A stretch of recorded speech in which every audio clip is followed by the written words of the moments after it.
आपने फरमाया मन अहब्बा युबसत लहू फी रिज़्क़िही व युनसा लहू फी अथरिही फलयसिल रहिमहू।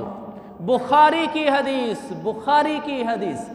जो आदमी ये चाहे कि अल्लाह उसकी रोज़ी कुशादा कर दे, लोड की थोड़ ना हो, जब पैसे की ज़रूरत हो अल्लाह पूरी कर दे, जब पैसे की ज़रूरत हो अल्लाह पूरी कर दे, पैसे की कमी का उसको एहसास ना हो, उसकी ज़रूरतें पूरी होती चली जाती हों।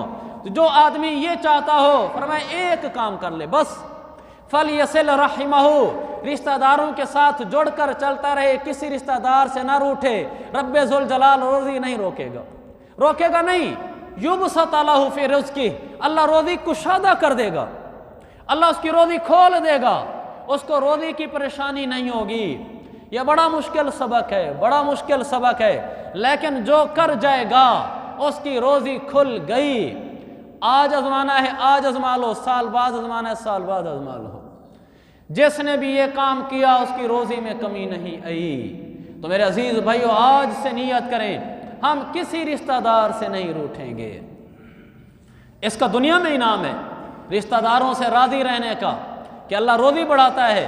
दूसरा इनाम है महब्बतुन फिल अहल, रिश्तेदारों से मोहब्बत मिलती है, ये भी हदीस है।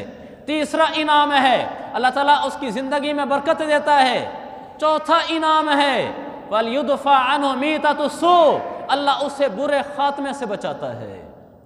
जो आदमी रिश्तेदारों के साथ रिश्तेदारियां जोड़कर ज़िंदगी गुजारता है, किसी की शादी खुशी गमी में आना जाना बंद नहीं करता, किसी से सलाम दुआ बंद नहीं करता, सबके साथ सलाम दुआ ताल्लुक़ रखता है, भला वो इस पर जुल्म करें तो अल्लाह की तरफ से इनाम है। पहला इनाम सही बुखारी का, अल्लाह रोज़ी खोल देता है। दूसरा इनाम उसका, रिश्तेदारों के अल्लाह मोहब्बत देता है। तीसरा इनाम उसका, अल्लाह ज़िंदगी में बरकत देता है। चौथा इनाम उसका वल युदफ़ा अन्हु मीततुस्सू, अल्लाह उसे बुरी मौत से बचाता है। कर जाओ मेरे भाइयों, कर जाओ, अल्लाह तुम्हें दुनिया देगा, अल्लाह तुम्हारी खात्मा अच्छा करेगा, तुम्हें मौत अच्छी देगा।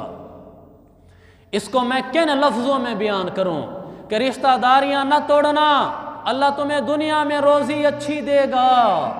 आप कहेंगे इसका क्या जोड़ है रोज़ी के साथ? रिश्तेदार के साथ जोड़कर चलने का पैसा आने से क्या ताल्लुक़ है? यही तो गुलामी मुस्तफ़ा है कि हमारा मुस्तफ़ा हबीब किब्रिया हमें जो कहता है हम आंखें बंद करके पीछे चलते हैं, वो हक बोलता है, सच बोलता है।